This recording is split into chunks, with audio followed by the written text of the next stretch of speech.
You know what? I just blanked on what I was going to say. So I'm just going to introduce Abby, and she's going to have a lot to say. So let's give a nice round of applause. Abby is returning to us, so we're very happy to have her.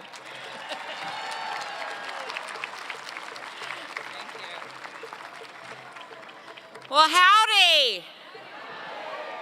I'm from Texas, so that's how we greet each other, right? And we all ride horses. So this is baby number 8 for us. Yep. I tell people we became pro-life and we couldn't stop breeding. Probably more accurately is that we became Catholic and we couldn't stop breeding. So, you know, got to be open to life. I actually teach natural family planning. I hear it works if you use it.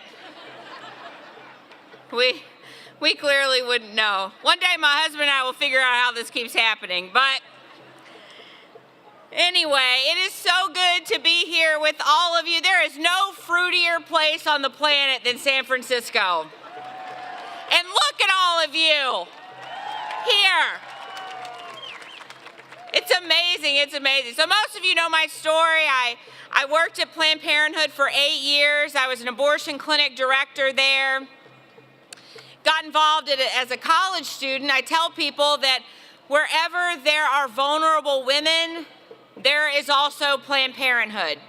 And there are tens of thousands of vulnerable women on college campuses, and you better believe that Planned Parenthood is right there with them. Hey, let's hear from the college students here. Yeah, awesome. What about high school students? They just whipped your butt, college students. But I got involved as a college kid and didn't know much about the organization. I believed everything they told me, that Planned Parenthood was here to help women. We were here to provide health care for low-income women, that without Planned Parenthood, guys, there would be nowhere else for low-income women to get health care. See, I didn't know that that was a blatant lie.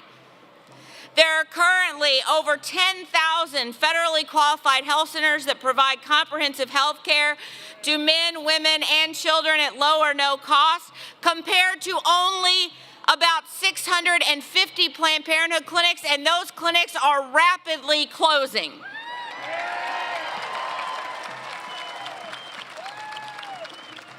They told me that without access to safe and legal abortion, women are going to have to go where? Back alleys, and that's going to be so bad. But let me be clear. What took place in the supposed back alley abortion clinics is no different than what takes place today inside of supposed safe and legal clinics. Women are still dying. They're still getting infections. They're still bleeding to death on the tables. And abortion can never actually be safe. Because in order for an abortion to be deemed successful, an individual and unique and unrepeatable human being must be killed. Friends, that is the antithesis of safety. But see, I didn't know that. And it's what I didn't know, that's what led me in the doors of the abortion industry. And I'm telling you, I believe it is what many women in our society today that do not know that leads them in the doors of the abortion industry. But I know that even though I was trying so hard to run from God, you cannot outrun him. You cannot outrun that man. He will catch you every time. And he caught up to me one day while I was participating in an ultrasound-guided abortion procedure. And I saw a 13-week-old baby fight and struggle for his life against the abortion instruments. And I knew then that the humanity inside the womb was worth fighting for. I left Planned Parenthood And I started an organization called And Then There Were None.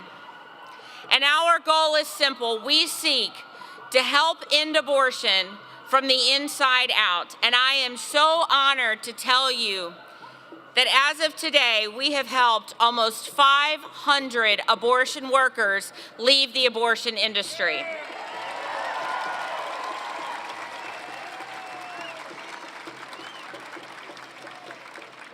And that just goes to show you, just as Patricia said, no one is beyond conversion because no one is beyond the power of Jesus Christ.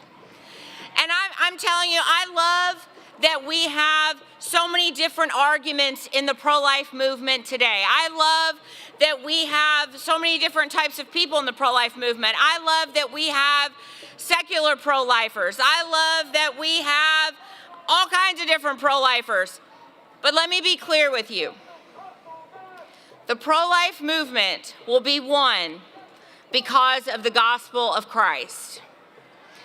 The pro-life movement will be won because it will be won because we already know that in the end, we know who wins this battle. And until that day comes, we will fight, we will not abide, we will stand against these unjust laws, we will stand outside of abortion clinics, we will volunteer and donate to our pregnancy centers, we will not give up.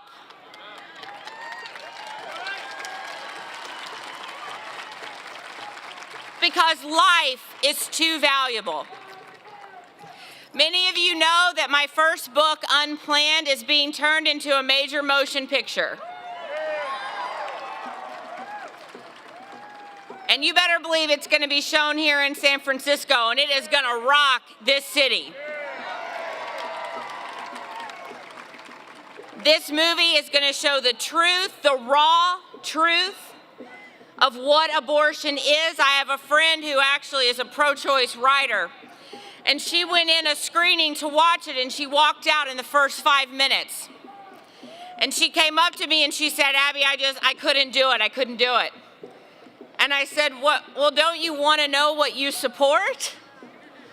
And she said, I just couldn't do it. I couldn't watch. Guys, this movie is going to help bring our culture from one of a culture of death to a culture of life. I believe that. So I need you to pray for this film, pray for us. Social media is already trying to block it. We will not let censorship and darkness hinder this film. So what I want you to do, pull out your phones, text the word baby to number 53445. 53445. Text the word baby. You're going to get a sneak peek of the new film Unplanned that comes out in March 29th. We want to see you in the theaters. God bless you, and may we always stand for life.